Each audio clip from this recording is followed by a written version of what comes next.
The blockchain is a term that has come to mean many things to many people. For developers, it is a set of protocols and encryption technologies for securely storing data on a distributed network. For business and finance, it is a distributed ledger and the technology underlying the explosion of new digital currencies. For technologists, it is the driving force behind the next generation of the Internet. For others, it is a tool for radically reshaping society and economy, taking us into a more decentralized world. Whichever way you look at it, blockchain has become a term that captures the imagination and fascinates many, as the implications of such technology are truly profound. For the first time in human history, people anywhere can trust each other and transact within large peer-to-peer networks without centralized management.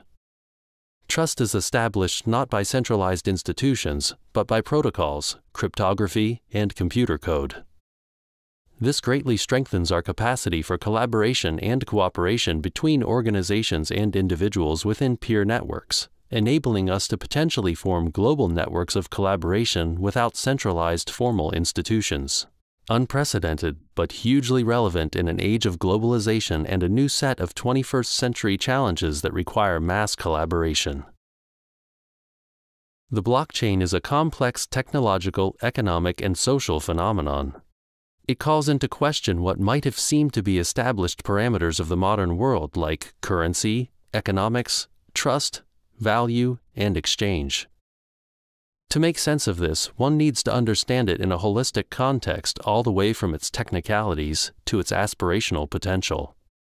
This course is designed to do exactly that, by giving a 360-degree overview to the different dimensions of the technology, its potential application within various industries, and its far-reaching implications for society and economy. In the first section of the course, we give an overview to the blockchain both on a technical and non-technical level. We also discuss the importance of the blockchain within the context of the emerging next-generation Internet. In the second section, we talk about the blockchain as a so-called trust machine, and how it enables transparency and collaboration. We will look at distributed ledger technology, talking about smart contracts, Ethereum, and decentralized applications. In the third section, we introduce you to the workings of token economies, illustrating how the blockchain and distributed ledgers can work to build vibrant ecosystems through the use of tokens to incentivize behavior. In the last section of the course, we will be looking at specific applications of the blockchain to economy, society, technology, and environment, looking at both existing practical applications and potential future applications. The blockchain is a so-called emerging technology that is currently experiencing very rapid evolution. Within the space of just 2 or 3 years, it has already gone through changes in its technical implementation and our understanding of what it is and can be. As such, our aim is to future-proof this course by not dwelling excessively on existing technical implementations, but presenting a more conceptual understanding of the blockchain within the broader process of change of the emerging next-generation Internet. The blockchain is much more than a technology. It is also a culture and community that is passionate about creating a more equitable world through decentralization. It is a movement to disrupt the disruptors, to redesign the Internet, and in so doing, shake up existing centralized incumbents. Throughout the course, we will introduce you to this culture and its aspirations. This course is non-technical in nature. It is an introductory course, and thus all terms will be explained. It should be accessible to anyone with a basic understanding of web technologies and economics.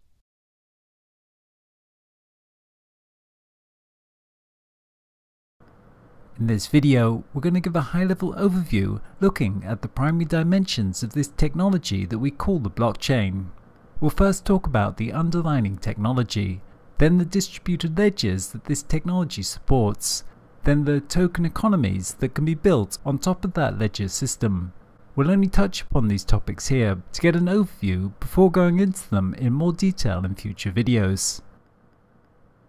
On its most basic level, the blockchain is a new class of information technology that combines cryptography with distributed computing. both of which have existed for a number of decades. It was the genius of Satoshi Nakamoto to combine them in new ways, to create a model where a network of computers collaborate towards maintaining a shared and secure database. As such, we can say the blockchain as a technology is simply a distributed, secure database. This database consists of a string of blocks, each one a record of data that has been encrypted and given a unique identifier called a hash. Mining computers on the network validate transactions, add them to the block they're building, and then broadcast the completed block to other nodes so that all have a copy of the database. Because there is no centralized component to verify the alterations to the database, the blockchain depends upon a distributed consensus algorithm. In order to make an entry onto the blockchain database, all the computers have to agree about its state, so that no one computer can make an alteration without the consensus of others. Once completed, a block goes into the blockchain as a permanent record. Each time a block gets completed, a new one is generated. There is a countless number of such blocks in the blockchain, all connected to each other, like links in a chain, in proper, linear, chronological order. The blockchain was designed so that transactions are immutable, meaning they cannot be deleted. Each block contains a hash value that is dependent upon the hash of the previous block, so they're all linked together, meaning if one is changed, then all the other blocks linked to it going forwards will be altered. This works to make the data entered tamper-proof. What we've described here is the workings of the first generation of blockchains, which function largely simply as databases. But the technology is currently evolving to become much more than this, as the second generation already provides the capacity to execute any computer code on the blockchain. The system is evolving to become a globally distributed cloud computing infrastructure, and as we'll discuss in a future video, it remains very much a work in progress when seen from this perspective. Blockchain technology works to create a permanent and secure database. This makes blockchains suitable for the storage of a record or transaction that involves value or in some way needs to be a secure and trusted source of information. These secure, distributed records are called distributed ledgers. A distributed ledger is a consensus of replicated, shared, and synchronized digital data geographically dispersed across multiple sites, countries, or institutions without centralized administration or centralized data storage, being maintained instead by a distributed network of computers. Such ledgers can be used for any form of asset registry, such as inventory or monetary transactions.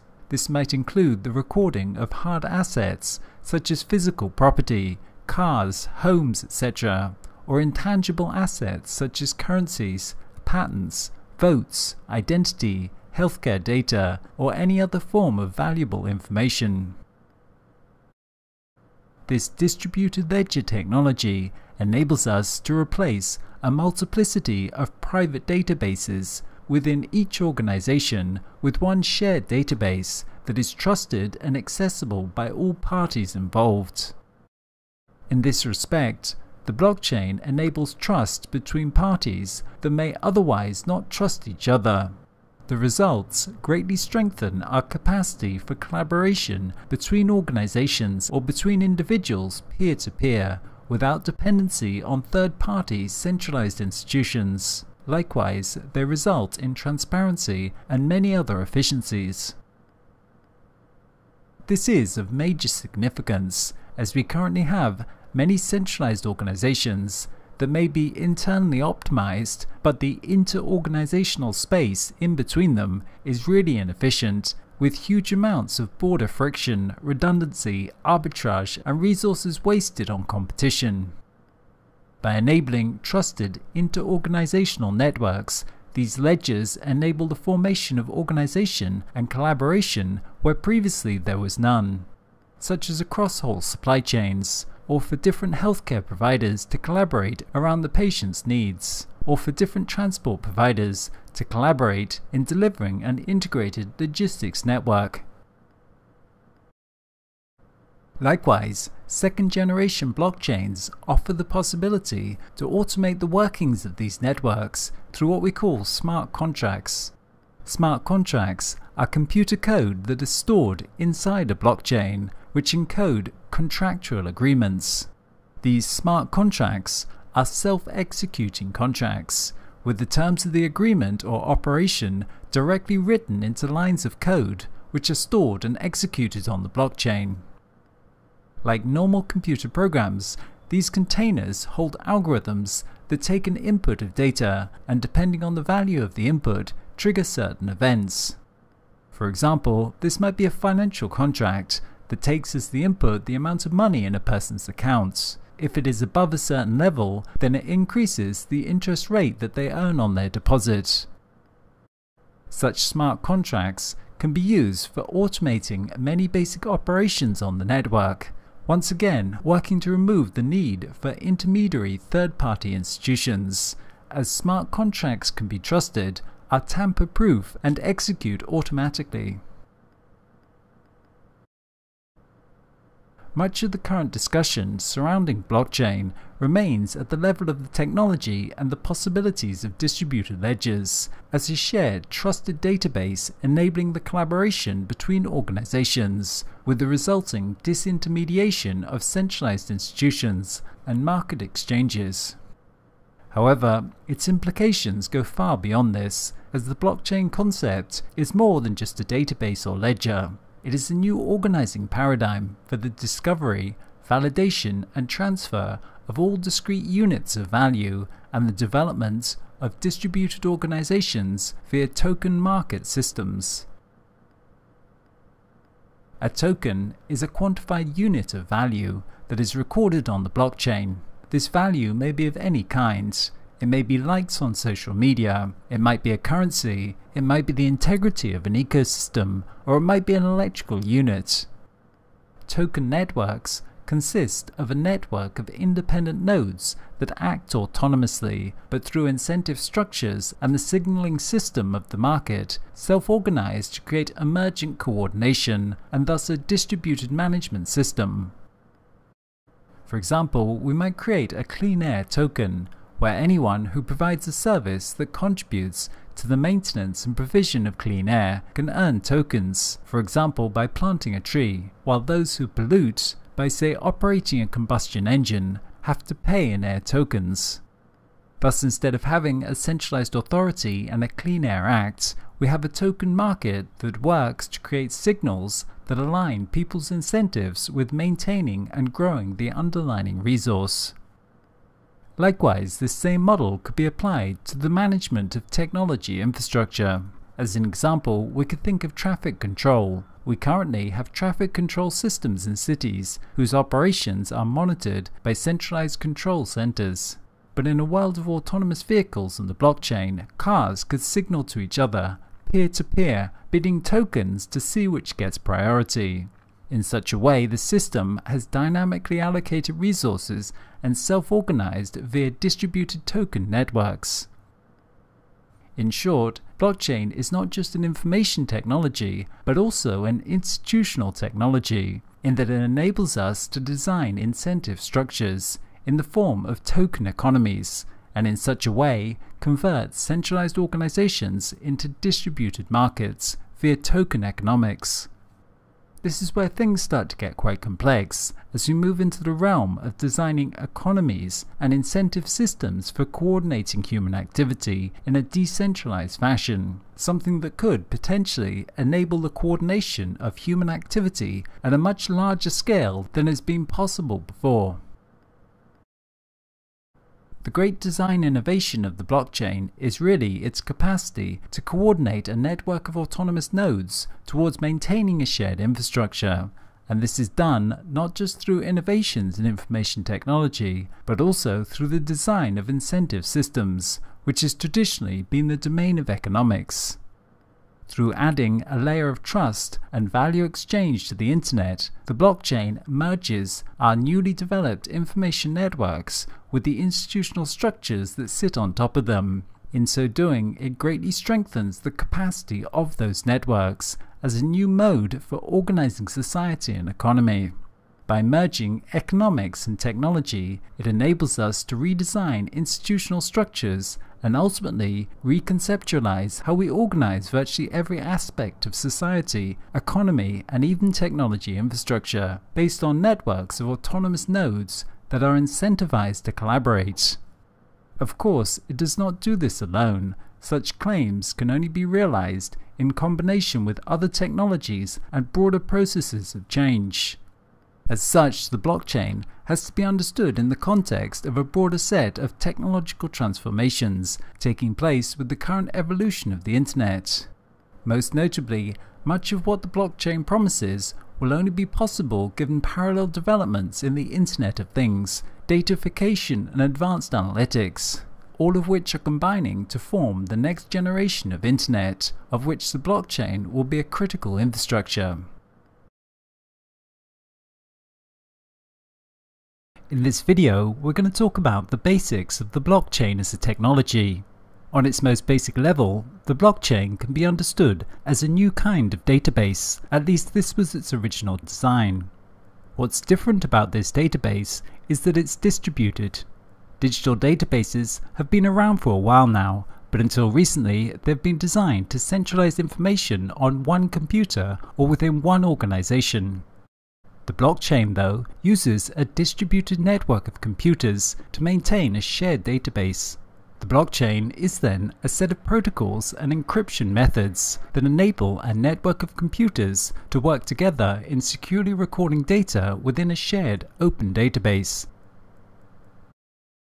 This database consists of a series of encrypted blocks that contain the data. The blockchain is a continuously growing list of these blocks of data, which are linked and secured using cryptography. This makes it a trusted database, with this trust being maintained by open, secure computer code and encryption instead of any single institution. The database stores information in blocks that are linked together through hash values, with entries to this database being made by computers that all have a copy of the database and all must come to consensus about its state before they can update it.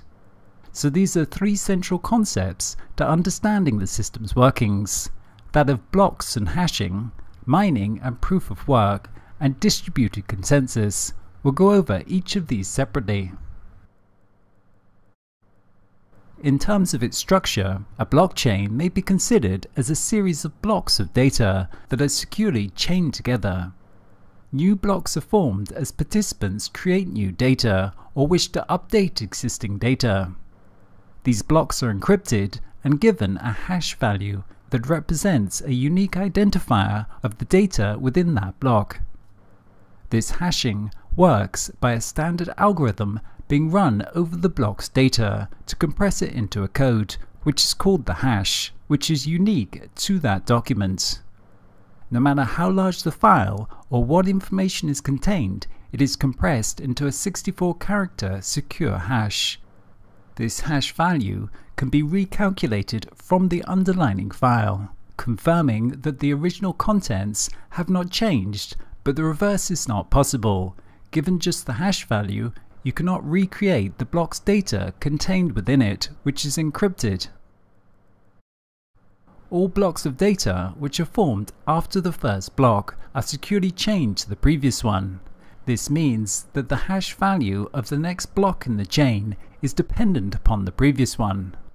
Thus, once recorded, the data in any given block cannot be altered afterwards without the alteration of all subsequent blocks. As well as this hash pointer linking to the previous block, each block typically contains as well a timestamp so that we know what happened and when it happened. This hashing and linking of blocks makes them inherently resistant to the modification of their data, making them immutable records. You can only write data to the database, and once it's there, it's very hard to change, almost impossible. Thus, data stored on the blockchain is generally considered incorruptible. Blockchain security methods include the use of what we call public key cryptography. A public key, which is a long, random-looking string of numbers, is an address on the blockchain. Value tokens sent across the network are recorded as belonging to that address.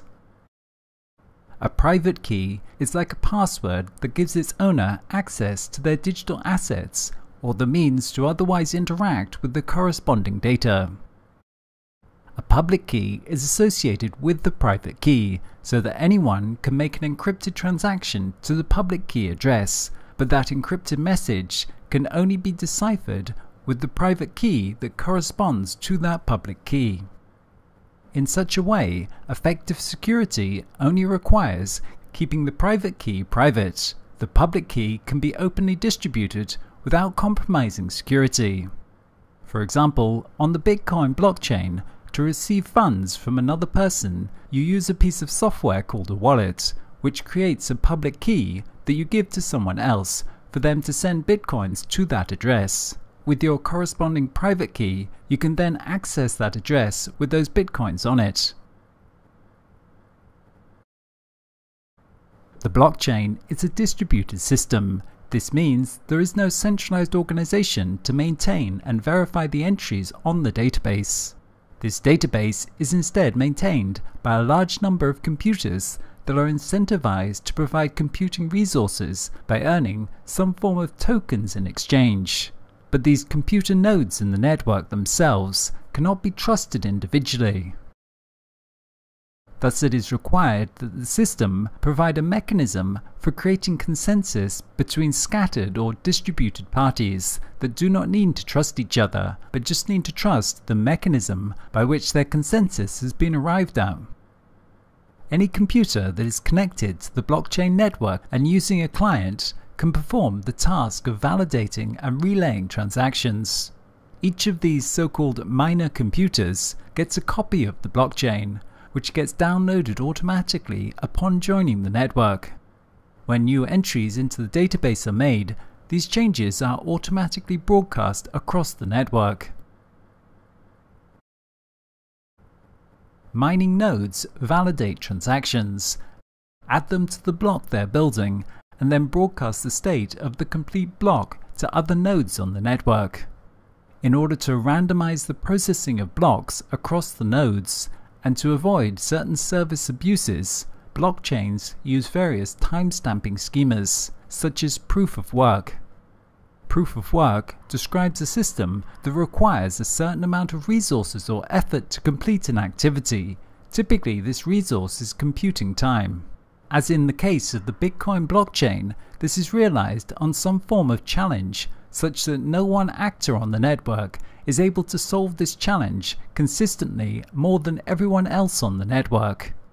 Miners compete to add the next block in the chain by racing to solve a very difficult cryptographic puzzle.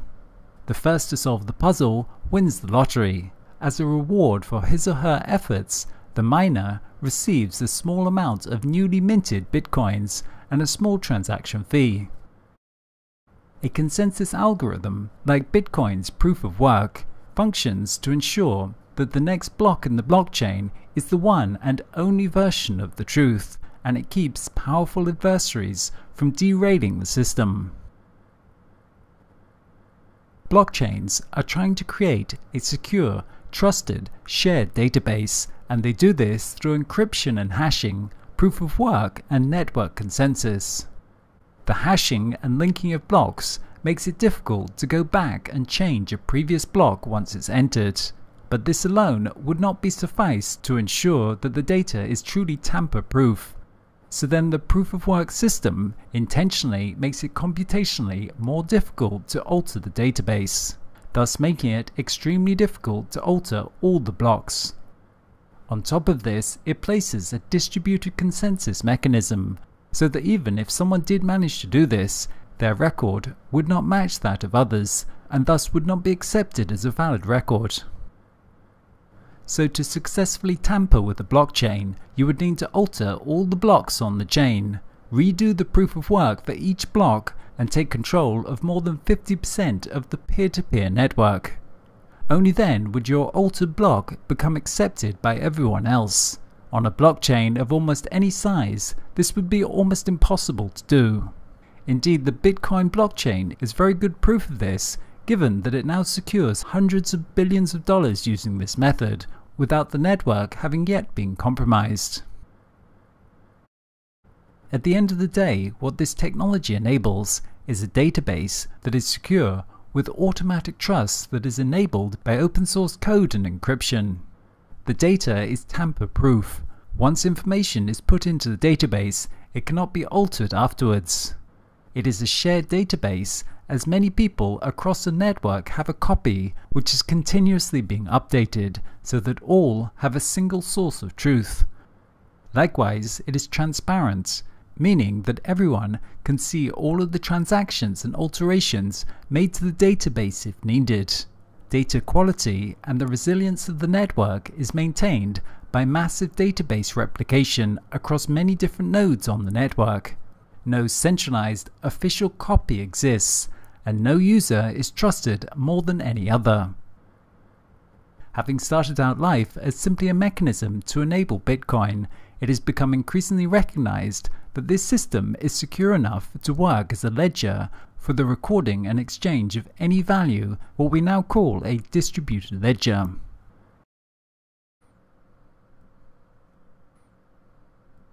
But over the past years, blockchain has been evolving fast, from the original Bitcoin protocol to the second generation Ethereum platform, to today, to where we're in the process of building the third generation of blockchains.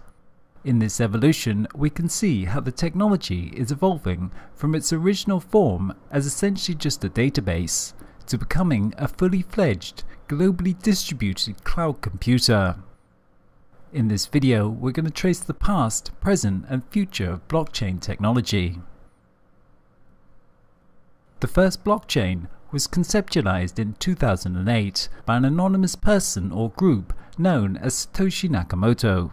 The concept and technicalities are described in an accessible white paper termed Bitcoin, a peer-to-peer electronic cash system. These ideas were then first implemented in 2009 as a core component supporting Bitcoin, where it served as the public ledger for all transactions. The invention of the blockchain for Bitcoin made it the first digital currency to solve the double spending problem without the need of a trusted authority or central server. It was only later that we came to really separate the concept of the blockchain from that of its specific implementation as a currency in the Bitcoin. We came to see that the underlying technology had a more general application beyond digital currencies in its capacity to function as a distributed ledger, tracking and recording the exchange of any forms of value. The Bitcoin design has been the inspiration for other applications and has played an important role as a relatively large-scale proof of concept. Within just a few years, the second generation of blockchains emerged, designed as a network on which developers could build applications, essentially the beginning of its evolution into a distributed virtual computer. This was made technically possible by the development of the Ethereum platform. Ethereum is an open-source, public, blockchain-based, distributed computer platform featuring smart contract functionality. It provided a decentralized, Turing-complete virtual machine, which can execute computer programs using a global network of nodes.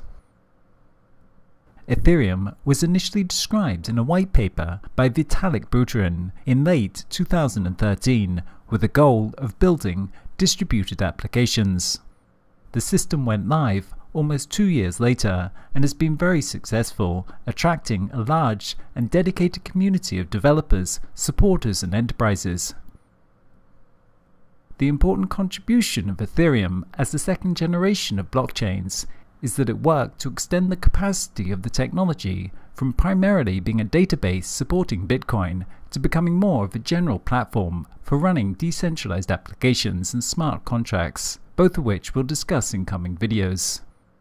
As of 2018, Ethereum is the largest and most popular platform for building distributed applications on.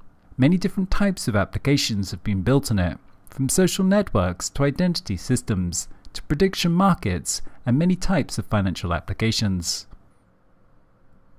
Ethereum has been a major step forward, and with its advent it has become ever more apparent where we're heading with the technology, which is the development of a global distributed computer, a massive globally distributed cloud computing platform on which we can run any application at the scale and speed of today's major websites, with the assurance that it has the security, resilience and trustworthiness of today's blockchains.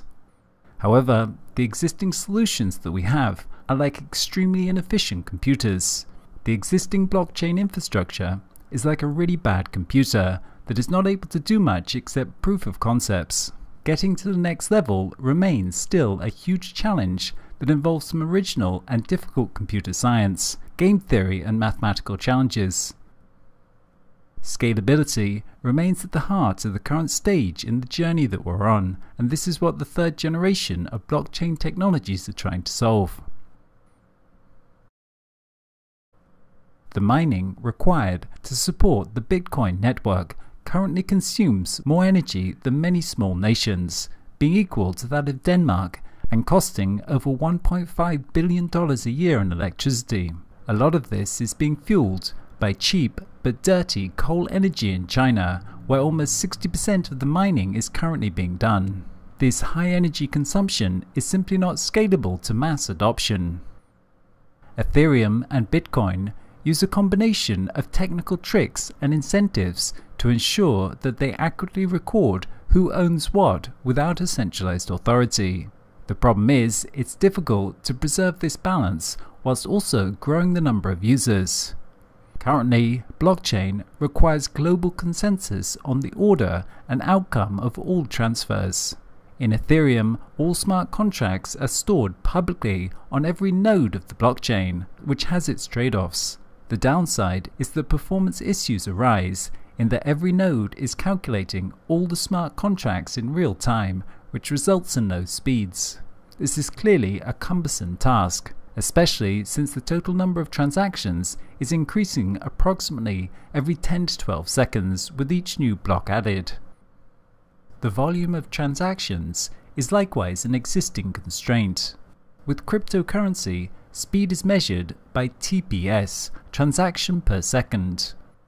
The Bitcoin network theoretical maximum capacity is up to 7 transactions per second, while the Ethereum blockchain, as of 2018, can handle about 15 transactions per second. By comparison, a credit card network is capable of handling more than 20,000 transactions per second. Equally, Facebook may have about 900,000 users on the site in any given minute, meaning that it's handling about 170,000 requests per second. Another issue is that of cost. The fact that it costs some small amount to run the network, so as to pay the miners for maintaining the ledger. What we have is okay for a limited number of large transactions, such as sending money, but making a small transaction, like purchasing a coffee, could not be done by most blockchains. They simply can't, in their existing form, deal with a very large amount of microtransactions, such as would be required to enable high-volume machine-to-machine exchanges. It would prove too expensive to operate these kind of economies that involve many small exchanges. But this is exactly what many people will want to use the blockchain for in the future. In response to these constraints, a third generation of blockchain networks are currently under development. Many different organizations are currently working on building this next generation blockchain infrastructure. Such projects include Definity, Neo, EOS, IOTA, and Ethereum itself. They're each using different approaches to try and overcome existing constraints. Going into the details of how these different networks work is a bit advanced for this course, so we'll just give a brief overview to two of them. The Lightning Network is one such project that seeks to extend the capacities of existing blockchains. The main idea is that small and non-significant transactions do not have to be stored on the main blockchain. This is called an off-chain approach because small transactions happen off of the main blockchain. It works by creating small communities wherein transactions can take place without each of those transactions being registered on the main blockchain. A payment channel is opened between a group of people with the funds being frozen on the main blockchain. Those members can then transact between each other using their private key to validate the transactions. This is a bit like having a tab or an IOU with the shop, where you just mark down what you've exchanged so that you don't have to update the main record in the bank each time you make a purchase. The record stays local between the members involved, before at some time settling the finances and updating the main bank record. This only requires 2 transactions on the main blockchain, one to open the transaction channel and one to close it. All other transactions happen just within the network, without it being registered on the main blockchain. This both reduces the workload on the main blockchain and makes it possible to run many very small transactions within the sub-network. As of the start of 2018, there is a proof of concept running live on the Bitcoin testnet, but the system will not be fully operational until later in the year, as is the case with most of these projects. IOTA is another example, whereas existing blockchains are sequential chains where blocks are added in a regular, linear, chronological order. The data structure of the IOTA system is able to achieve high transactional throughput by having parallel operations. The data structure is more like a network rather than a linear chain, wherein processing and validation can take place alongside each other. The other big difference is that there are no specialized miners in this network. Every node that uses the network functions as a miner. In the IOTA network, every node making a transaction also actively participates in forming the consensus. That is to say, everyone does the mining. This means that there is no centralization of mining within the network, which is what creates bottlenecks and demands lots of energy. Likewise, with this network, there are no transaction fees for validation, and with IOTA, because it is more user-generated, the more people that use the network, the faster it becomes, which is the opposite of existing systems, and obviously makes it very scalable. There are lots of other possible approaches to overcoming existing constraints, but suffice to say, the blockchain should be understood as an emerging technology, whose existing implementation is like a large-scale proof of concept, running on a very inefficient system, but through lots of experimentation and iteration will hopefully in the coming years evolve into this global distributed computer. As Melanie Swan writes in her book, first there was the mainframe PC, personal computer paradigms, and then the internet revolutionized everything. Mobile and social networking were the most recent paradigm. The current emerging paradigm for this decade could be the connected world of computing relying on blockchain cryptography. To understand this better, in the next section, we're going to talk about the blockchain in the context of the broader technological changes that are currently underway as we build the next generation of the internet, what we call the decentralized web or Web 3.0. How we understand the blockchain and where we are with it today is extremely transitory. In this respect, what we're talking about in this course when we talk about the blockchain is really this emerging IT infrastructure of a distributed global cloud computer. The next generation of blockchains will take us a step further on that journey. What we call the blockchain today is really just a very limited and often very inefficient version of this. We still have many very difficult problems to solve before we'll get there. Possibly that end state will look something like the blockchain of today, but possibly it will look very different.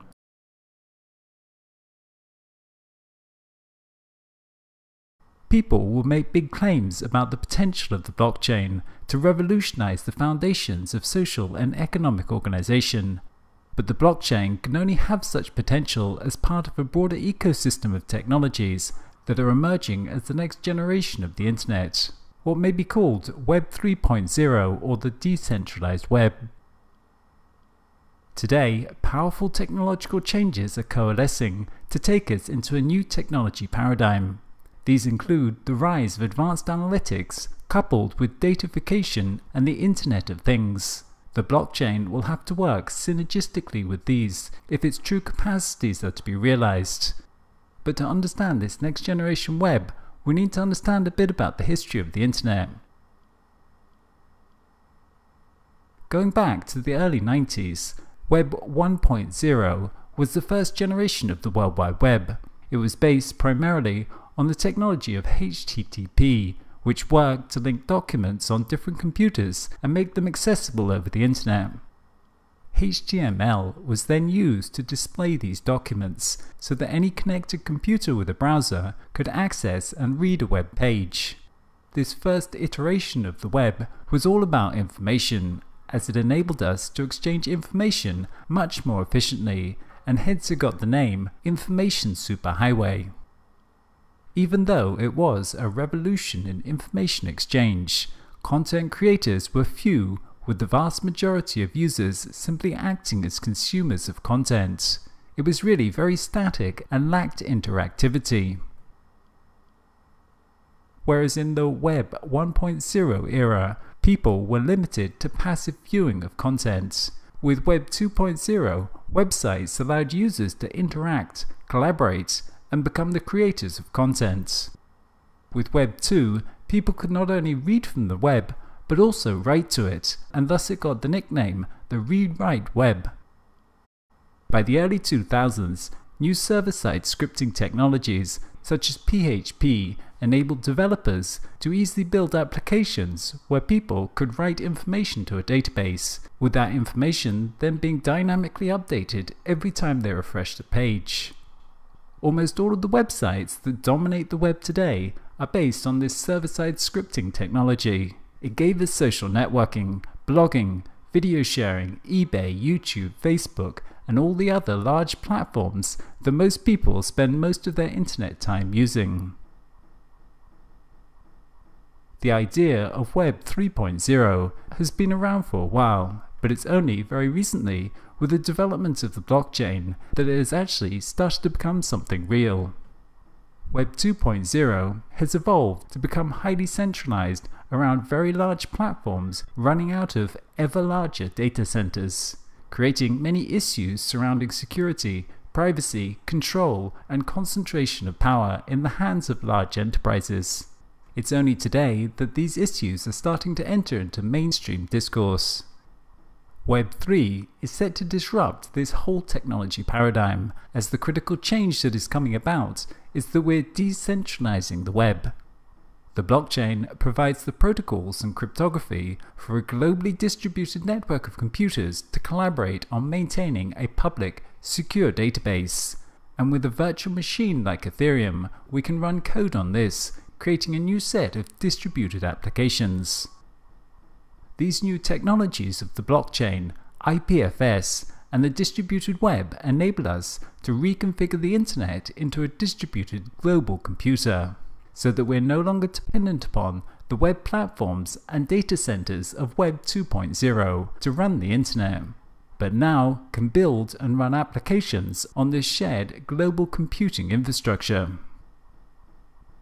As Mike Leopold of the Institute for the Future noted, it starts with the realization that the internet that we know today is only one possible interpretation of the original vision of an open, peer-to-peer network, independent of any centralized technology, commercial entity, or sovereign government. Think of it as a first curve internet, one that is increasingly vulnerable to abuse and even collapse. To date, we've largely taken the infrastructure of the internet for granted. All of the innovation and action has been focused on the application layer that sits on top of it, on web applications like social networking or e-commerce. With the development of blockchain, and particularly with this third generation, we're starting to innovate on the low-level protocols, asking not if we can build a better web application, but if we can build a better internet. The implications of the decentralized web are indeed radical in that it enables us to create automated services, disintermediate existing incumbents, and enable people to set up their own secure networks of exchange, empowering them in new ways. The blockchain will be a core part of Web 3.0, but the next generation internet will also see the convergence of the Internet of Things and big data analytics. The ongoing, fundamental process of datafication will be a key aspect to this next generation internet. As we increasingly instrument our worlds, data will flow from all sources about everything. Datafication is the term given to our newly found ability to capture as data many aspects of the world and our lives that have never been quantified before. This process results in what we call big data. Vast amounts of unstructured data that can be mined by advanced analytical methods to gain new insight into the world around us. This is important with respect to the blockchain because firstly, it means we'll have a lot of sensitive data that we'll want to store. Secondly, we will be quantifying, accounting for and exchanging all sorts of value that we did not or could not in the past. Thirdly, such a diversity of sources of data combined with advanced analytics which can find cross-correlations and patterns within it, can provide a new source to verify the data that is being inputted to the blockchain without depending on a centralized authority for validation. The next generation internet will be much smarter. Whereas Web 1 was dumb and Web 2 was dynamic, Web 3 will incorporate various aspects of machine learning and cognitive computing as a service as it becomes infused into almost all applications, making the web truly adaptive, responsive and personalized. Whereas Web 1 and Web 2 were largely about people exchanging information, in Web 3, machines will come online and the internet will become something much more physical, as billions of devices and actuators connect it to all sorts of things, from tractors to watches to factories and drones, enabling them to interact and coordinate machine to machine. The value of the Internet of Things, IoT, will not be in making one device or system smart, it will be in enabling seamless processes across systems. This will require open networks that can communicate and coordinate components on demand across domains, organizations and systems. The end vision of IoT is not to have our lives populated with thousands of smart things, but instead to change our world from discrete things to service processes. To do this, these technologies will have to communicate securely peer-to-peer, dynamically allocating resources, and this will require some kind of distributed secure infrastructure like the blockchain, and likewise microeconomies. This ties in with the broader process of change which comes about as we move into a services economy called servicization, which is the shift from products and the ownership of things to the access of services on demand. For example, instead of owning a car, you simply have access to a car-sharing service. This economy of temporary usage via services requires the formation of frictionless markets and automated exchanges that the blockchain is well suited to support, as we'll discuss in a future video. These components of the next generation internet, the blockchain, the Internet of Things and advanced analytics, are each of them very powerful technologies that will have a profound effect on society.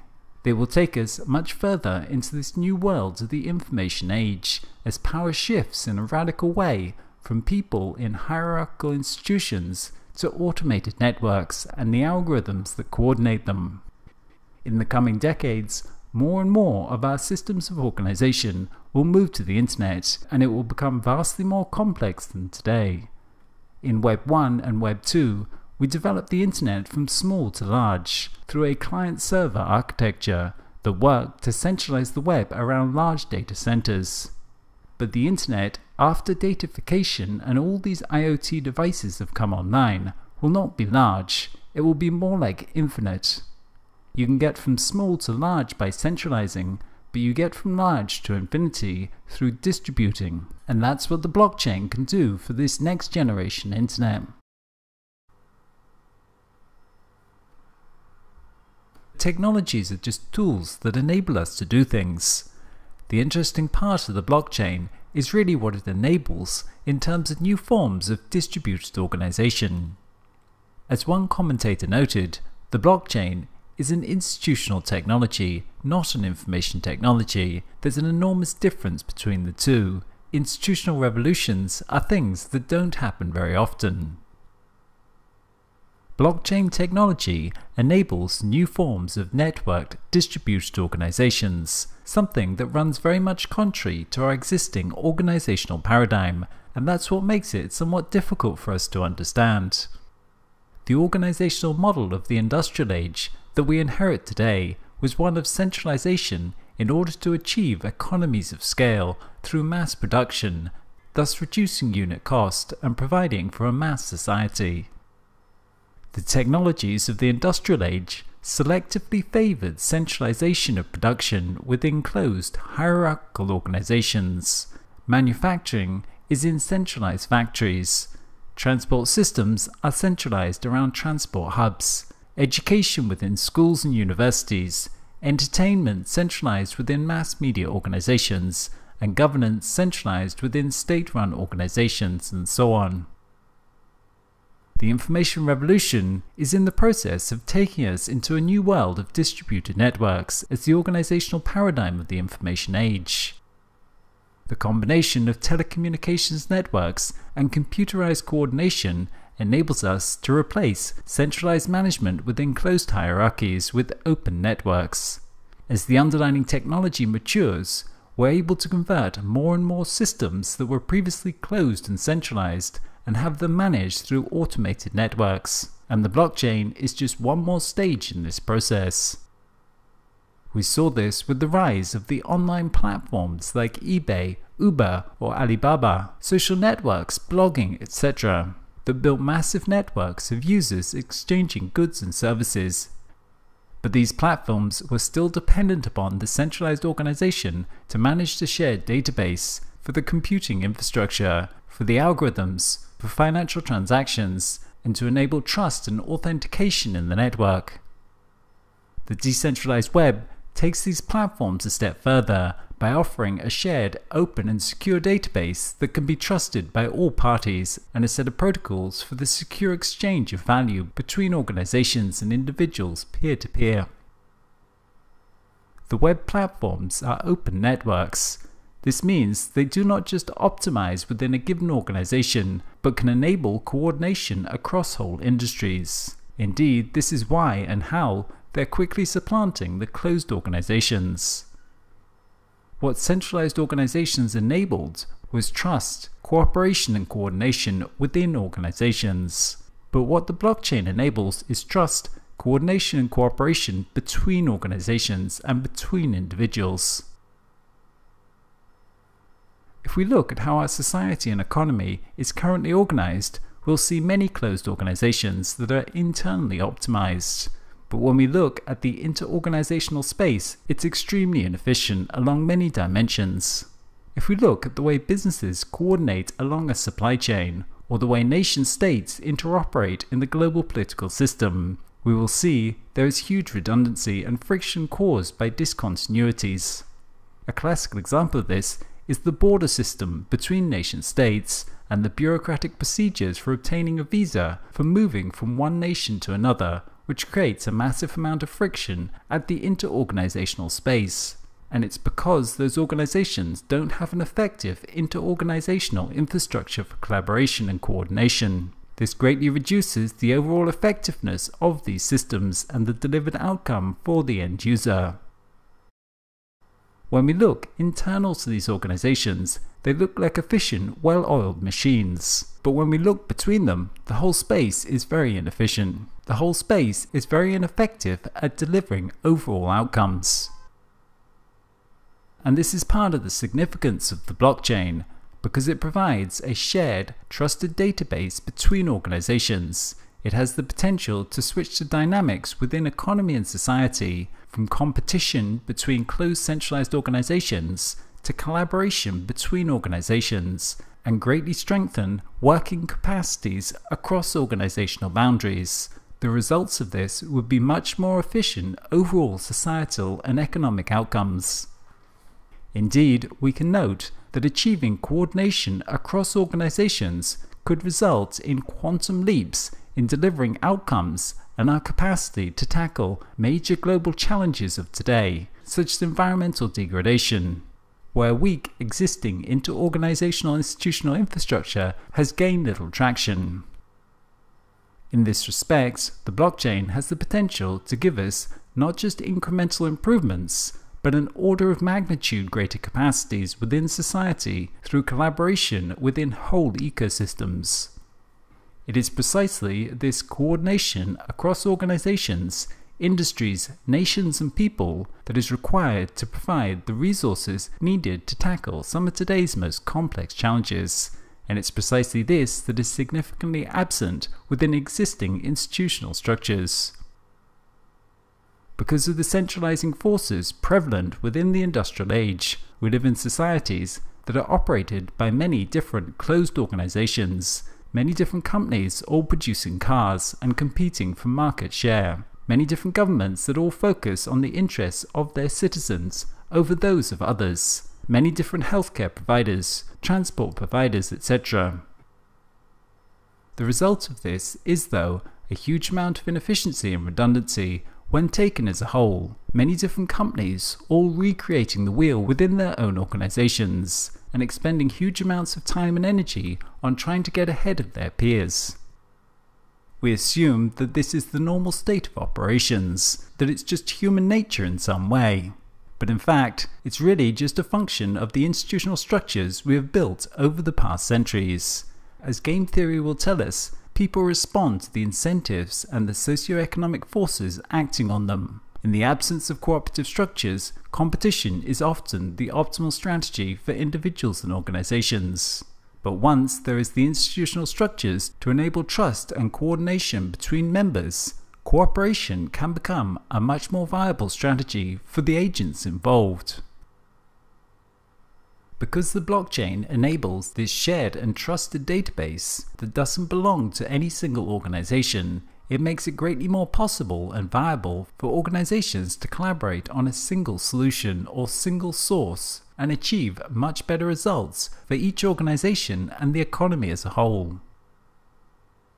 As an example of this cooperation across different closed organizations, we could think about the design and construction of a building. There may be many different companies involved in this process, all creating their own designs and diagrams for the building, with each having to continuously contact each other to access, exchange and cross-reference all this information. Given a single shared database, they could, though, all collaborate on a single design of the building, making for a greatly more efficient overall process, while at the same time each organization would benefit, and thus the overall results are more efficient. Likewise, the same is true for identity. We currently have many different copies of our identity spread across many different organizations, governments, social networks, employees, etc. But each of these only has a partial understanding of us. Currently, we're recreating the wheel for each organization, while data and reputation does not move well between them. Instead, a single identity could be created on the blockchain that belongs to the individual, with each organization then contributing to this data as they work together to create a more complete record of identity and reputation. In so doing, we've moved from all those frictions between these closed organizations to collaboration and synergies between them, creating something that is greater than any of the parts they had before. The same for a supply chain. Instead of each participant holding their own documents and records during each stage in the supply chain, a single record for the item could be created on the blockchain, with each organization then contributing their information to it, to create a single source of truth that is accessible to all as needed. while at the same time being more secure than having separate records in each centralized database.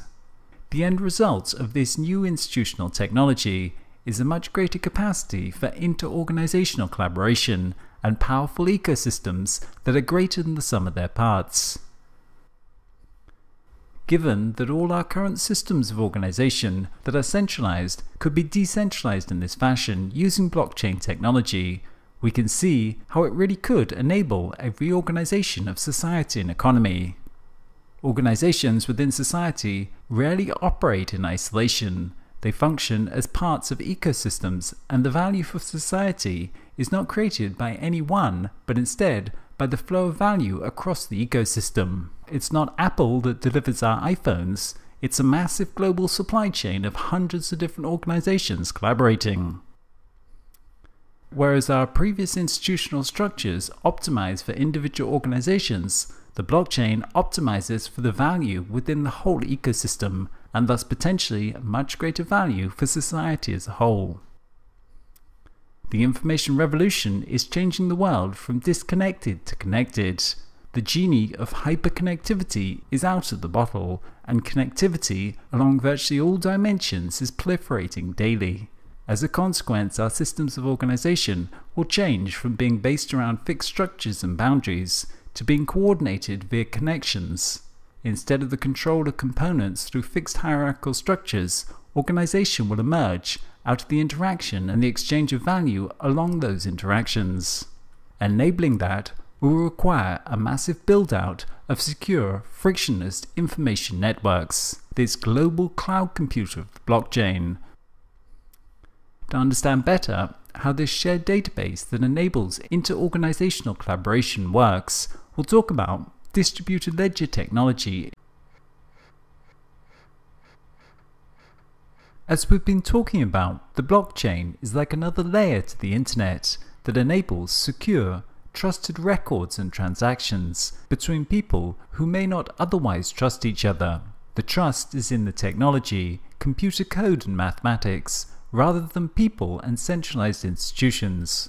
In this respect, people sometimes talk about the blockchain as a trust machine in its capacity to enable a network where trust is created by design. It's built into the system automatically.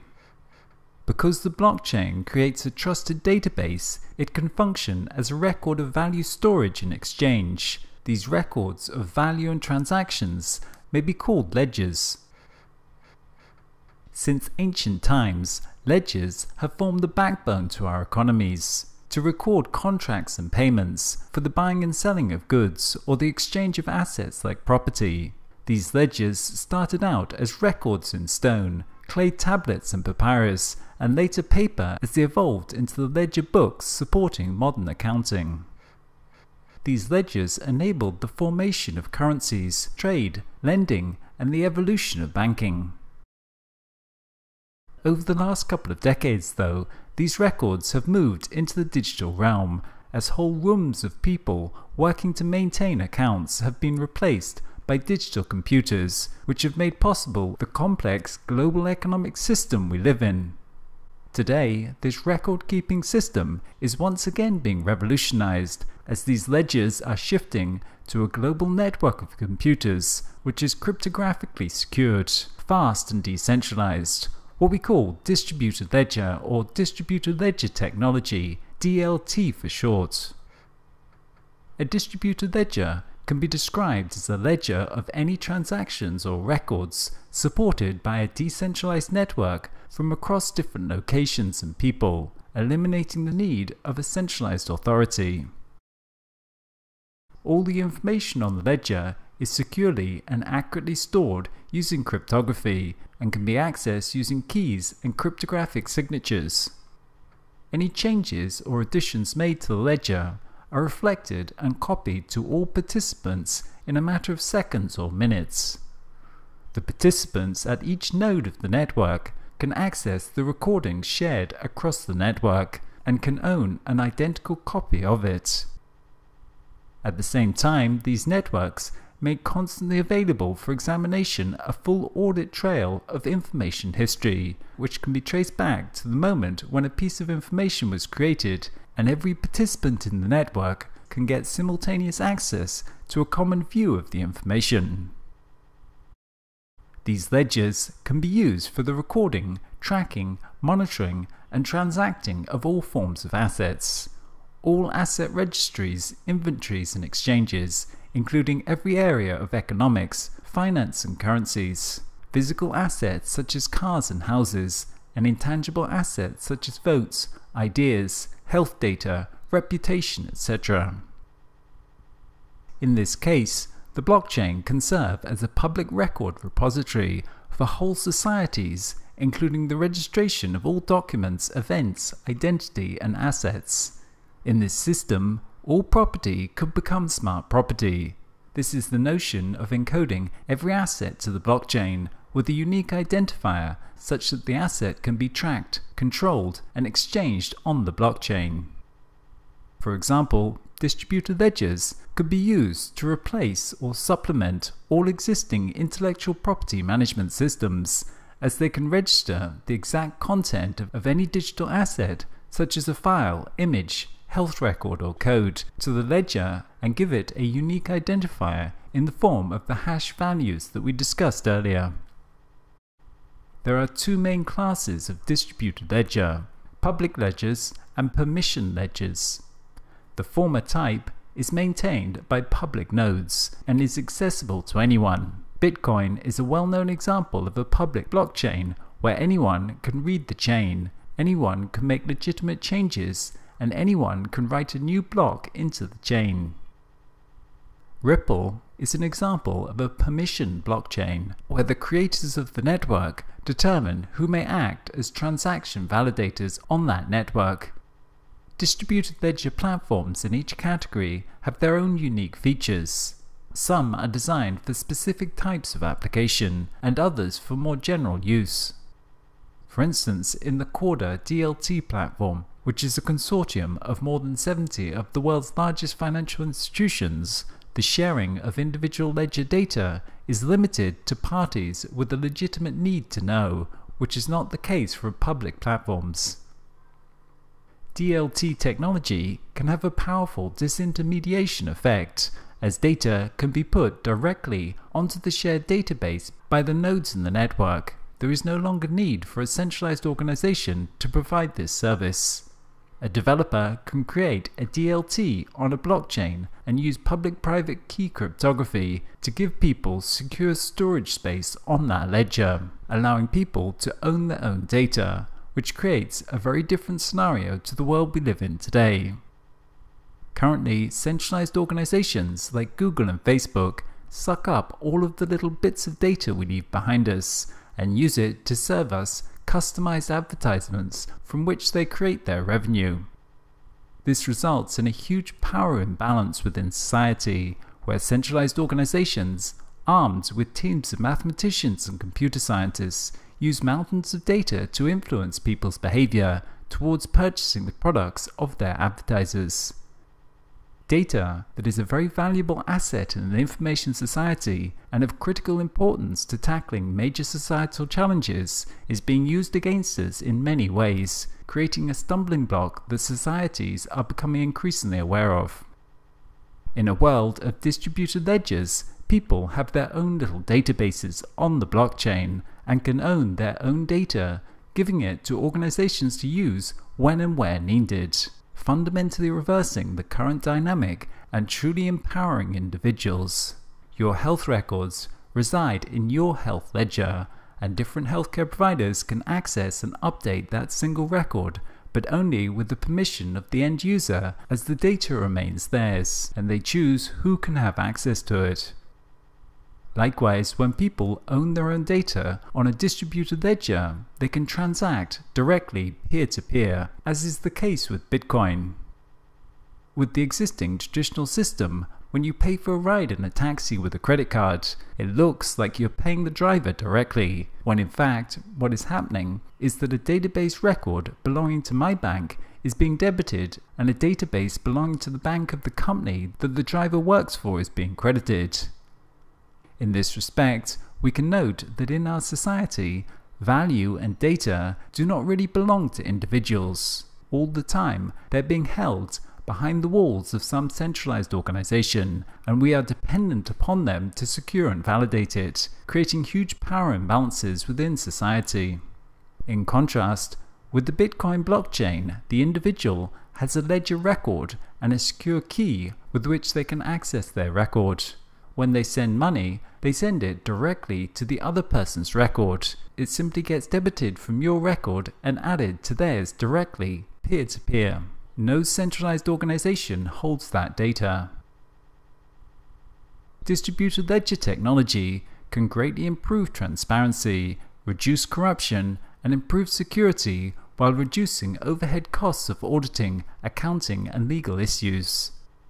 Currently, records of value are hidden within the databases of centralized organizations, where they're largely inaccessible for their many possible uses within other systems. They are open to manipulation by members within those organizations, which breeds corruption. And because of that, there has to be all sorts of regulation and legal requirements that create many overhead costs. Added to this, they are centralized points of failure for critical data sources, as large concentrations of valued data prove very attractive for malicious actors. Likewise, it is inefficient to be constantly updating and synchronizing data across many centralized databases. By putting the information on a shared ledger, it can be easily made accessible and visible on demand as needed. Because it is tamper-proof, we can remove many existing points of corruption and the associated need for regulation. Likewise, it is made secure by distributed networks without a single point of failure and continuously synchronized across all nodes to create a single source of truth for all users.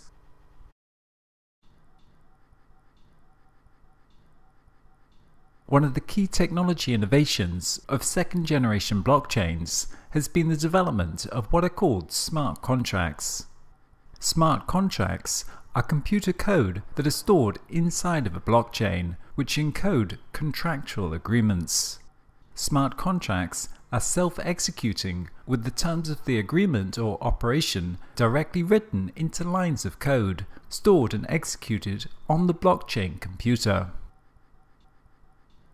A contract, in the traditional sense, is a binding agreement between two or more parties to do or not do something. Each party must trust the other parties to fulfill their side of the obligation. They are a written or spoken agreement that is intended to be enforced by law. A multiplicity of different contractual agreements form the institutional foundations to our modern society and economy, which have evolved since ancient times. If we think about something as seemingly simple as a cafe serving a cup of coffee, we will see that this process is really enabled by a massive amount of contractual agreements between different parties that enable them to cooperate in delivering that outcome.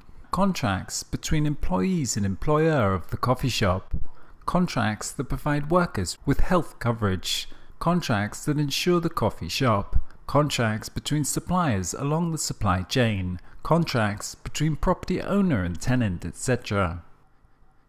Our economies are powered by a massively complex set of contractual agreements that are currently created and enforced by centralized organizations like insurance companies and banks, which themselves are supported by the ultimate centralized authority in the system, the nation-state's institutions. Our societies and economies are almost completely dependent upon third-party organizations to maintain and enforce those contractual agreements. Smart contracts feature these same kind of agreements to act or not act, but they remove the need for the trusted third party between members involved in the contract.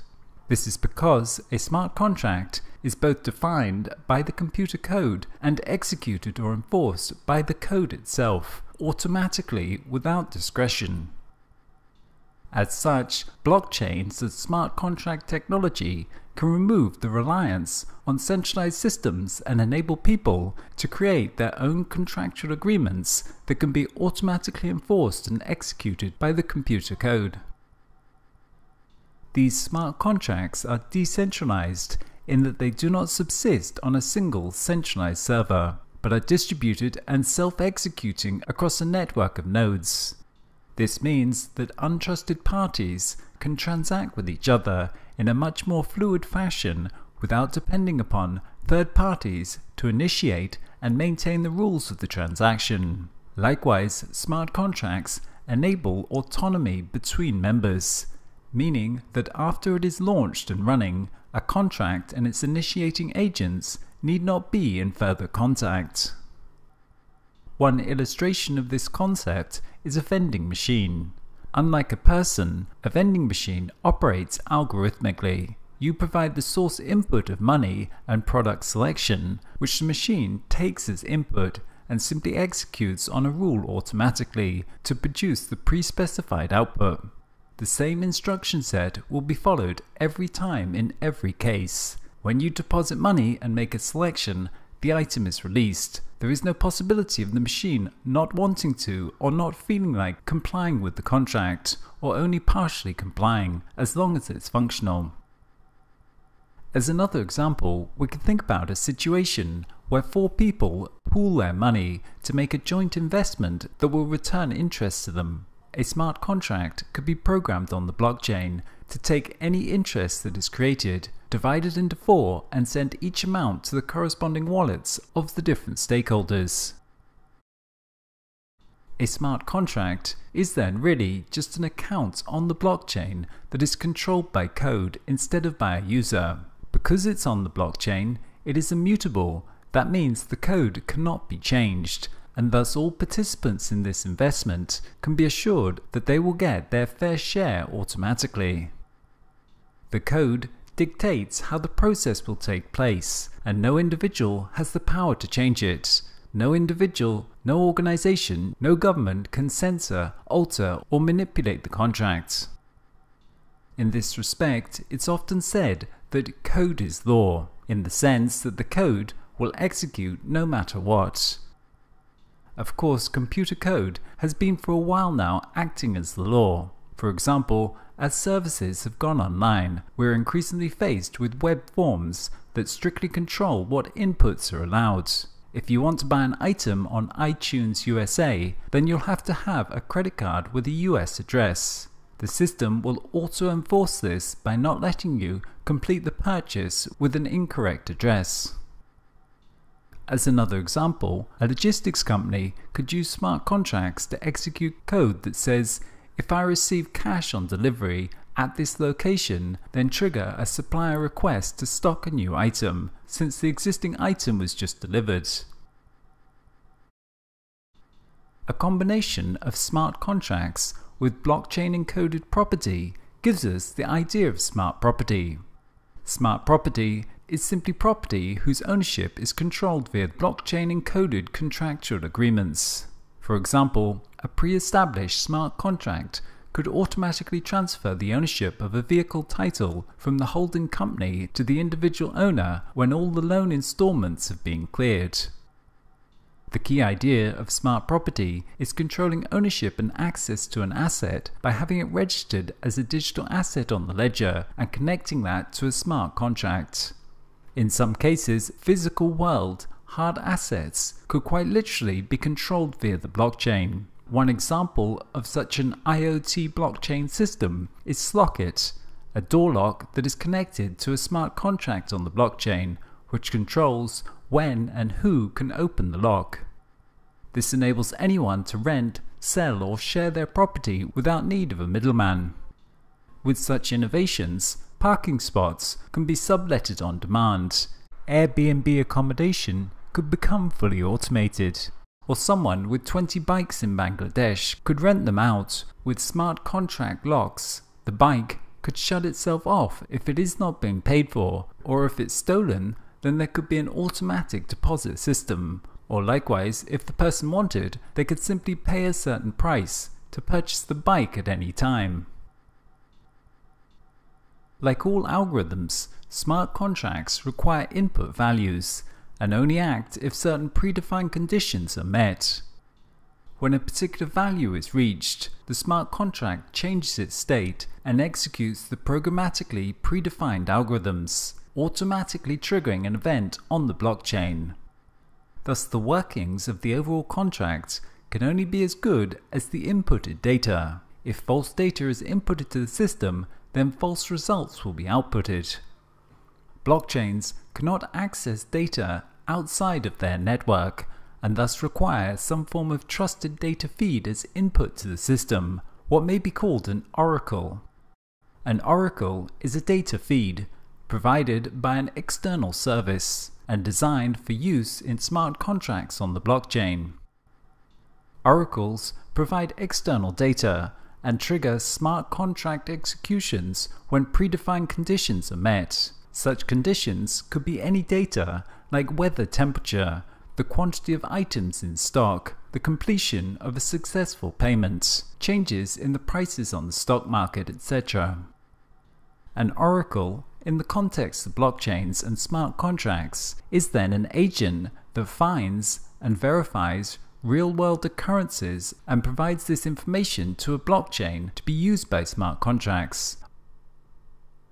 Oracles are third-party services which are not part of the blockchain consensus mechanism. Thus, whether it be a news feed, website, or a sensor, the source of information needs to be trustworthy. As an example, we could think of an online betting platform based on the blockchain that uses smart contracts to automatically execute payouts to people who have placed bets on sports matches. The smart contract system would then have to be connected to a trusted oracle to provide it with the score of the matches. As of present, this oracle would likely have to be associated with some trusted third-party centralized organization like a sports channel or Bloomberg for stock prices. However, in the future, through datafication and IoT pervasive sensing, this might also be automated given the use of advanced analytics, using automated oracles that draw data from a myriad of sources and complex analytics to find cross-correlations that provide a statistical assurance that, for example, a given event occurred or did not occur. The advantages of smart contracts are numerous. Firstly, they are automatic, which could remove the time and costs associated with managing and enforcing them, making them more efficient as they can be cheaper and faster to run. Through this form of automation, a much greater amount of exchange could take place that otherwise would have never happened. In such a way, we can see how distributed ledgers and smart contracts are a key part in enabling a true services economy, where ownership is displaced by temporary usage through the on-demand provisioning of services. Secondly, they can reduce corruption, as code is both transparent in its workings and automatically executed. This leaves little room for individuals or organizations to alter it to their advantage. Thirdly, they can reduce dependency upon centralized organizations, as people may be able to set up their own contractual agreements peer-to-peer, thus limiting the arbitrary power of centralized organizations. Lastly, they can also deliver certainty, as smart contracts guarantee a very specific set of outcomes that are predetermined beforehand, enabling all parties to know exactly what will happen. But herein also lies some of their limitations. By automating the execution of a contract, they are dependent upon formal rules with well-specified inputs and leave little room for a multiplicity of eventualities where the rules may need to be slightly altered because of unforeseen circumstances. For example, a car that's being used on demand that operates through a smart contract may simply shut the user out if they have not paid their bill, and would take little account of the fact that it may be a life or death emergency usage. In the real world, many unpredictable and unforeseen events do occur, and rules sometimes need to be flexible and adaptable to accommodate. And this is one advantage of having human oversight, as people are much more capable at judging such circumstances and responding appropriately to complex unforeseen eventualities. So the degree to which we can automate contracts is relative to the kind of environment that's being operated in, and in more complex situations there will often need to be some form of governing body to intervene when needed, and this creates new complications surrounding governance that are still yet to be figured out. The advent of the Ethereum platform in 2015 has worked to provide a virtual computing infrastructure for running applications on the blockchain. This new form of program is called a distributed application, or dApp for short. Ethereum was the first developer platform for building distributed applications. It was a foundational, general-purpose, blockchain-based platform that is a Turing-complete virtual machine, meaning that it can run any computer code. Although Ethereum was the first and still the largest platform for building distributed applications, there are now others such as Blockstack or EOS, all of which provide the underlying infrastructure for building dApps. Our working definition of a dApp is an application that runs on a network in a distributed fashion, with participant information securely protected and operations executed in a decentralized fashion across a network of nodes. dApps use open source code, operate autonomously with data and records cryptographically stored on a blockchain.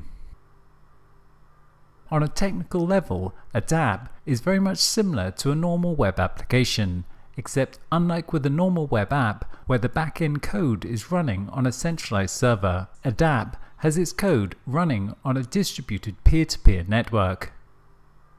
A dApp can have front-end code and user interfaces written in any language, just like a normal app. As such, dApps will often look and feel very much like regular apps, and people will soon be using them in the coming decade without even realizing it. Like all apps, dApps perform specific functions. Whereas Bitcoin is a decentralized value exchange, a decentralized application aims to achieve functionality beyond transactions that merely exchange value. Many types of decentralized apps are starting to emerge as the underlying technology continues to progress. Already, we can see many dApps that present alternatives to the existing popular web applications. Probably the most successful dApp to date is Steemit. Steemit is a blogging and social networking website on top of the Steemit blockchain database. The general concept is very similar to other blogging websites or social news sites like Reddit, but the text content is saved in a blockchain. Using a blockchain enables rewarding comments and posts with secure tokens of value. In this way, users can earn currencies for their posts and comments. Likewise, for existing marketplace applications like eBay and Craigslist, we have the decentralized version, OpenBazaar. OpenBazaar is an open source project developing a protocol for e-commerce transactions in a fully decentralized marketplace. Because the application connects people directly via a peer-to-peer network, it costs nothing to download and use it.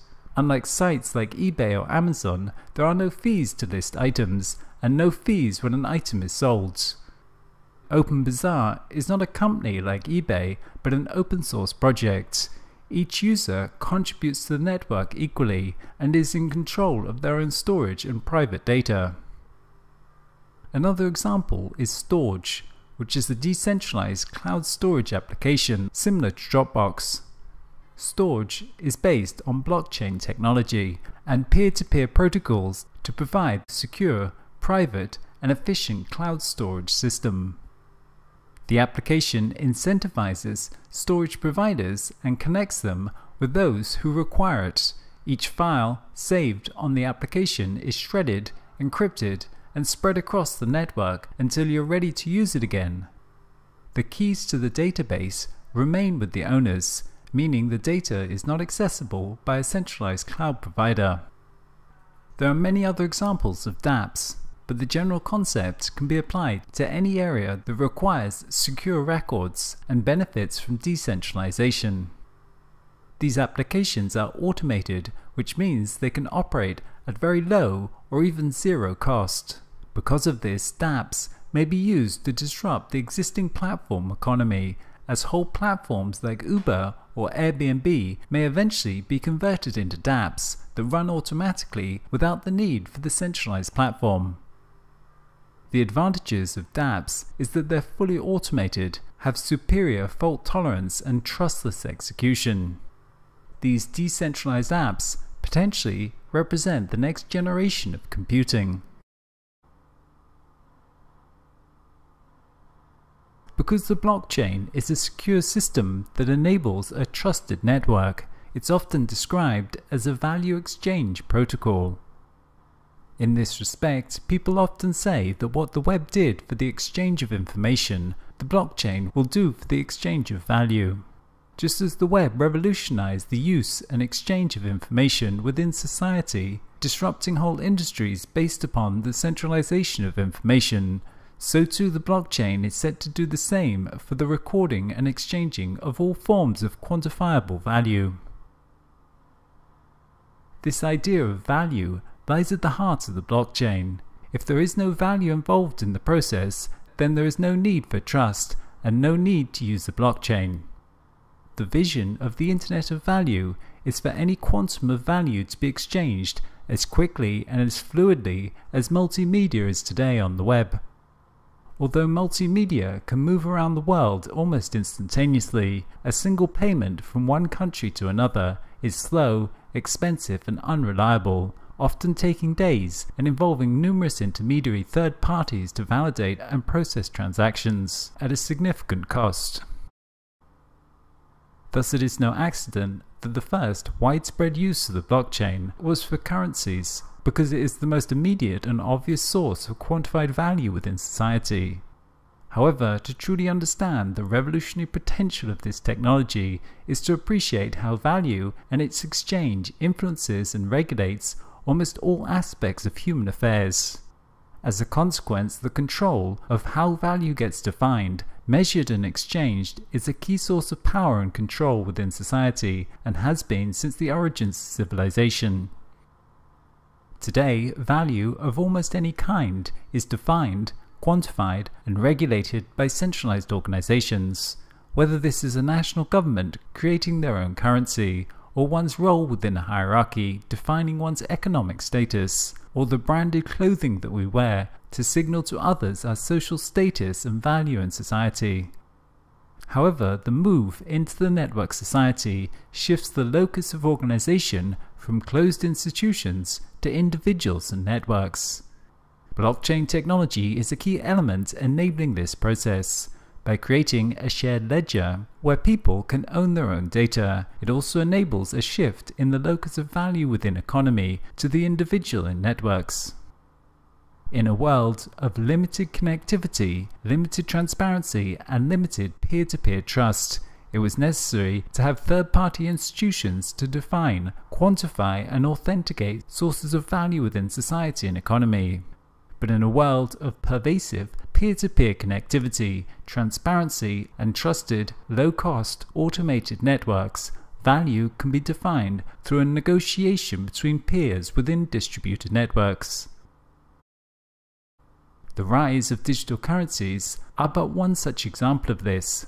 The surprising thing for a lot of people is that most major currencies like the dollar, yen and euro aren't backed by anything. They're just pieces of metal, paper and entries in a bank account that get their value from everyone simply believing that they have value and accepting them as a medium of exchange. And that's all that's really necessary.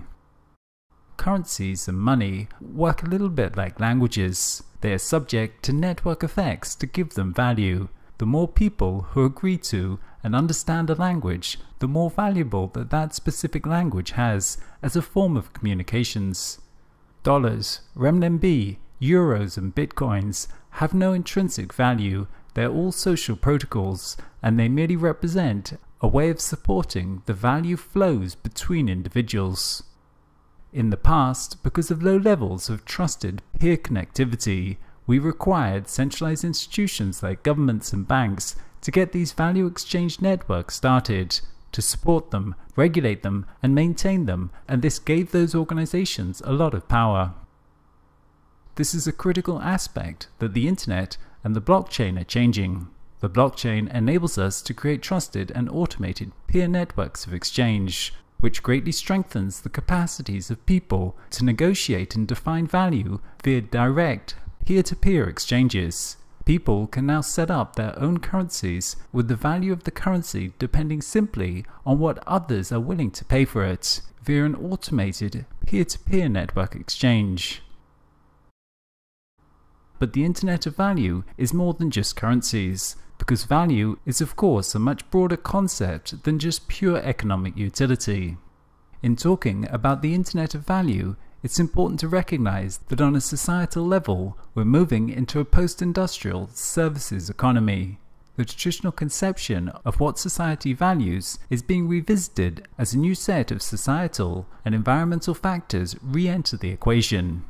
People are less and less content with the traditional concept of GDP as the sole metric for how well they're doing, and more demanding actual quality of life, which of course engenders a broader spectrum of values beyond economic utility. Over the past decades, we've increasingly begun the process of tracking and accounting for different forms of value, whether this is green bonds, social impact bonds, company loyalty schemes, carbon accounting, or a multiplicity of other forms. Put simply, the erosion and loss of social and environmental capital that occurred during the industrial age is generating a recognition and growing awareness to their value. Metrics for how well a society is doing increasingly take account of many more environmental and social parameters in combination with GDP. Along with this recognition to the importance of different forms of value comes also the technical means to quantify and exchange them. Through the process of datafication, information technology lets us measure, track and exchange ever more types of value at ever smaller increments. Likes on Facebook, people's attention, carbon emissions, etc. With the rise of big data and IoT, we'll be quantifying and ascribing value to almost everything, and the blockchain will provide the networked infrastructure for tracking and exchanging all these micro and macro quanta of value. This shift from the narrow form of economic value that dominated in the industrial age to a broader spectrum of values that emerges within a post-industrial society is enabled by the distributed ledger system that supports what we call token economies, wherein we can define a token as a measure of any form of value and then build an economy around that.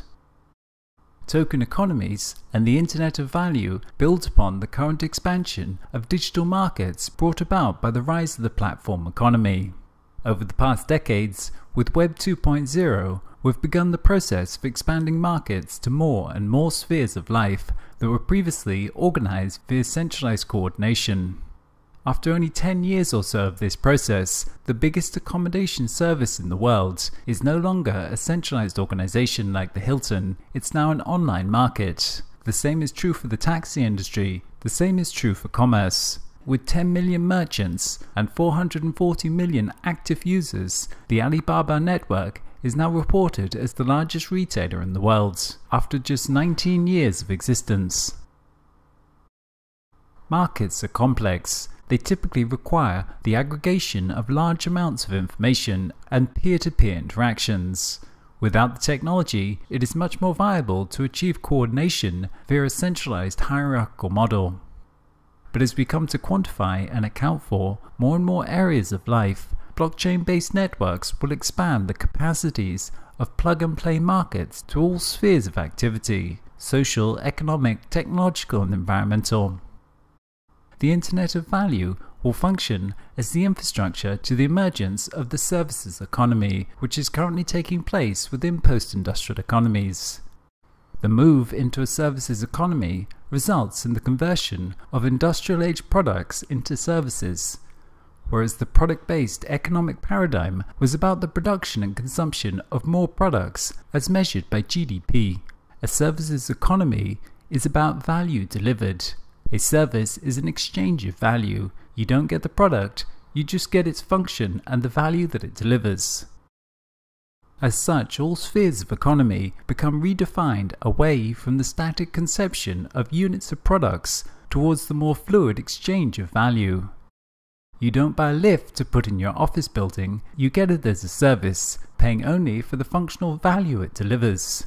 In some offices now, they don't even buy the carpets on the floor. The function of the carpet is delivered as a service, and they pay only for the value that's exchanged.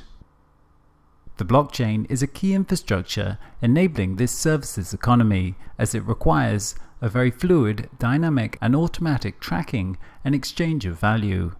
Smart property and smart contracts will form the technological infrastructure powering the services economy, as they operate within large peer networks, automatically allocating resources and processing the financial debits and credits of value exchanges behind the scenes.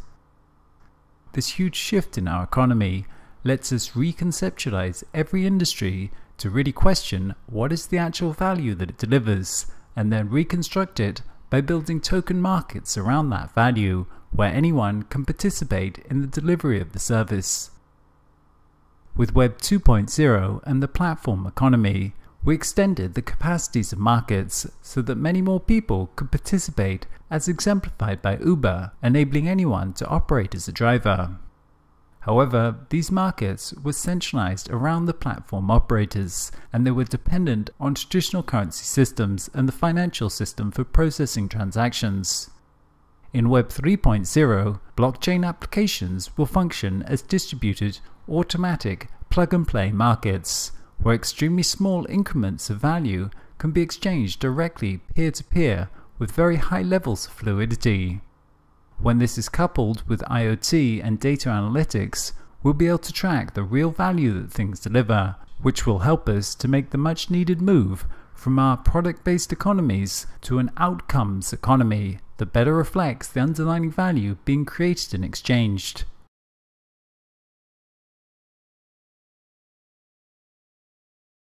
With the ongoing revolution in information technology, our economic systems of organization are being transformed and disrupted by the rise of information networks. It started with the advent of the personal computer, World Wide Web, and with the rise of online platforms, the disruptive power of information networks to reshape economic organization became ever more apparent. Today, this process of economic transformation continues with a new set of technologies, as we are currently in the process of remaking the technology stack of the Internet, building what is called Web 3.0, a primary component of which is the blockchain. The defining feature of this next stage of economic development is that it decentralizes our economy and shifts operations to global information-based networks like never before. This distributed Internet technology stack that is currently being built enables a network of computers to maintain a collective database of value ownership and exchanges via Internet protocols. This bookkeeping is neither closed nor the control of one party.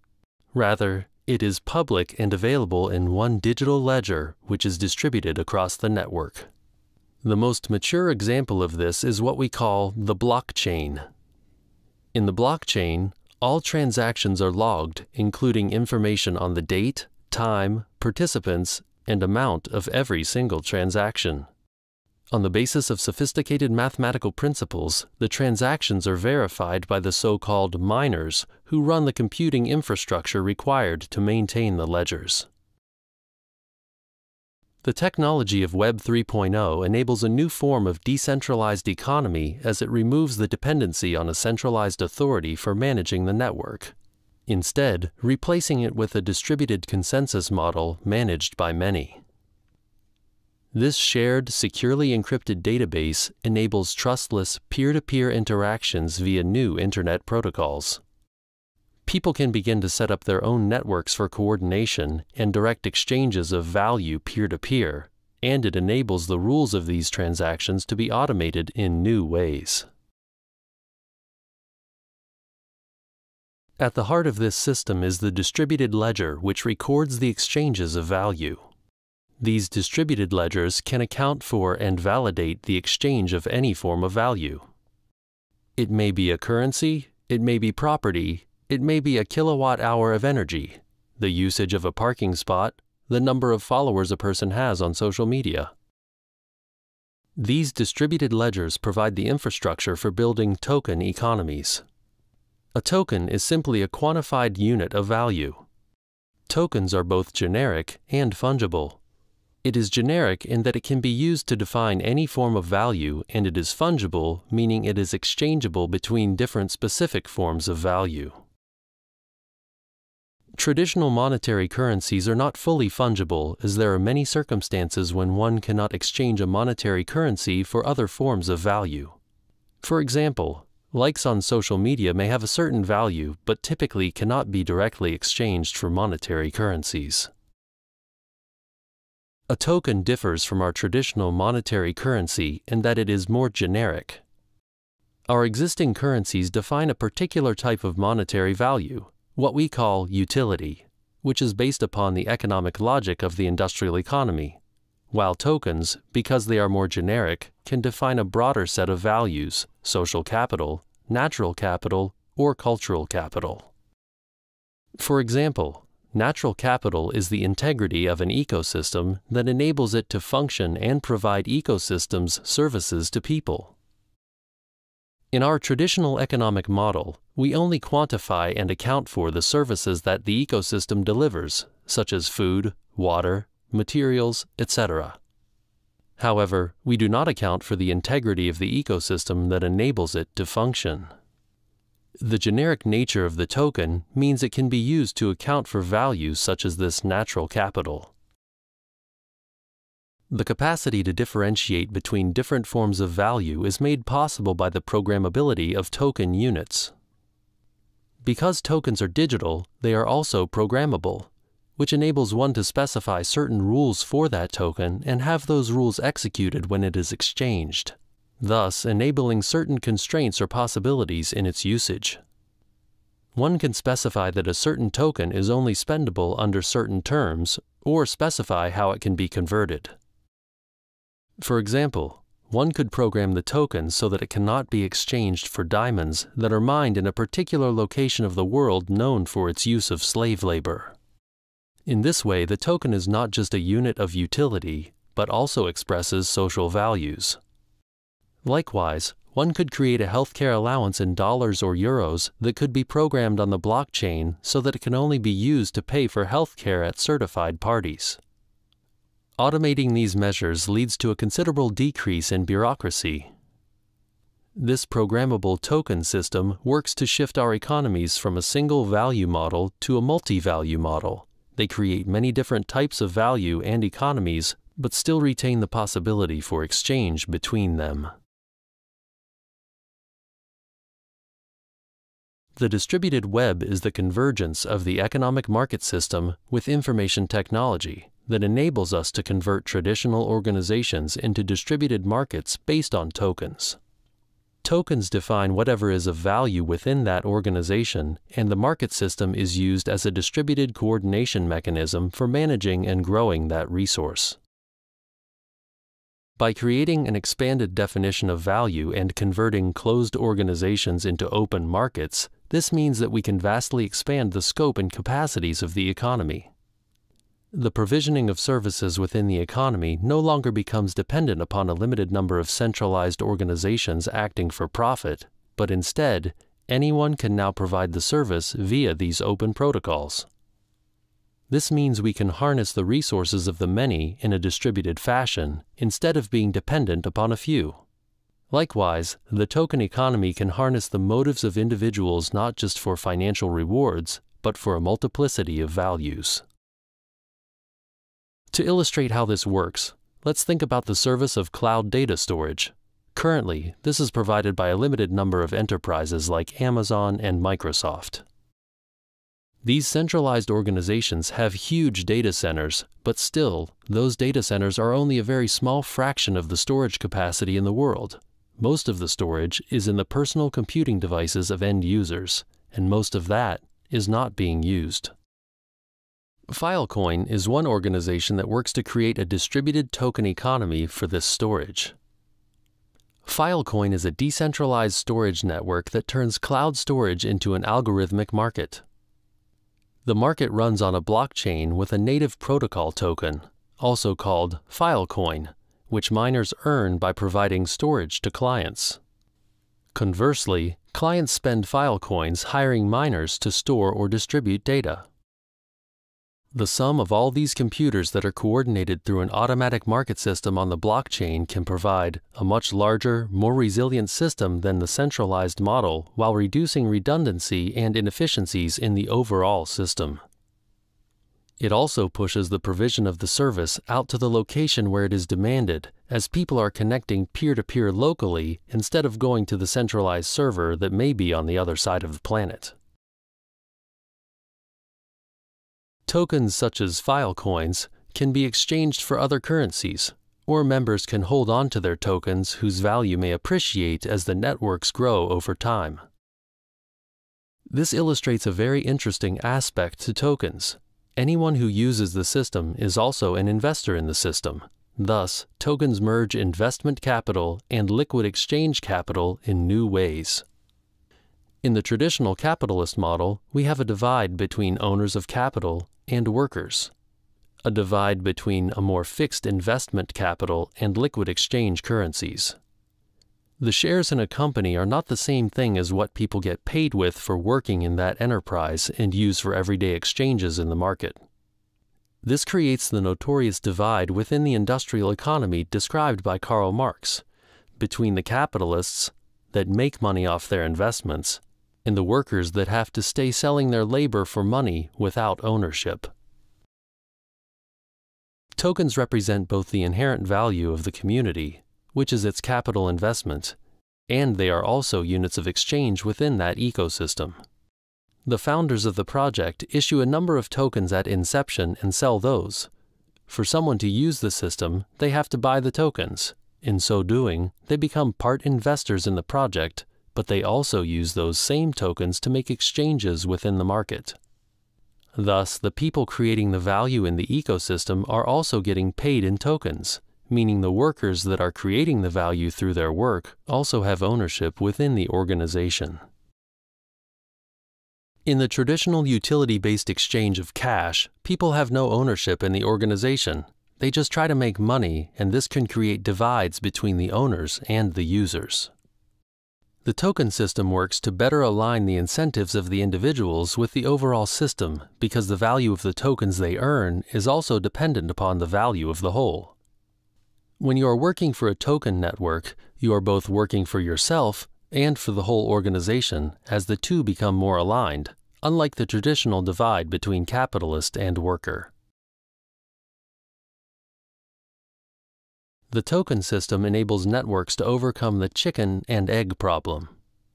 If you are the first user of a network like eBay, then the value would be very low. Thus, it is difficult to get the network started because it has to reach a critical mass before it will be of value to the users. This means that it may require a large investment to create a network. The Silicon Valley model worked by having large initial venture capital backing that enables them to overcome this.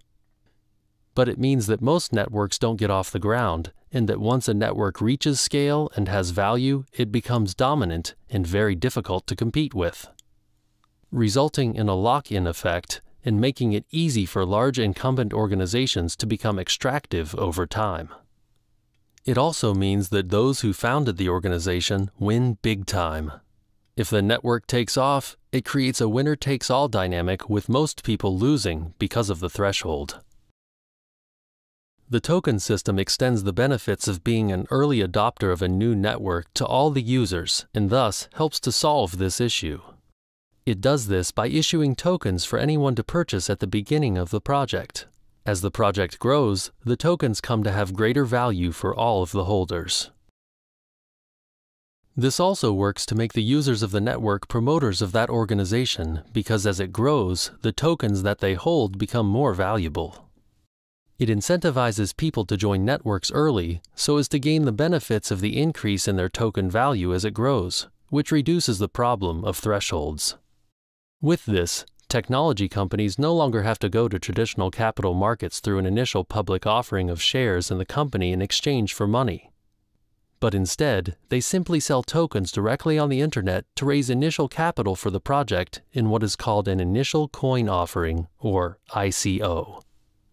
This means that founders can monetize their networks directly by simply holding their tokens and making the network useful. To date, we have had an internet patched onto the side of an economy operated through the many centralized organizations of the industrial age, creating a strong contradiction between the underlying technology and the institutional arrangements. The distributed web will work to transform this by merging information networks and economic organization as the flow of information and economic value becomes one.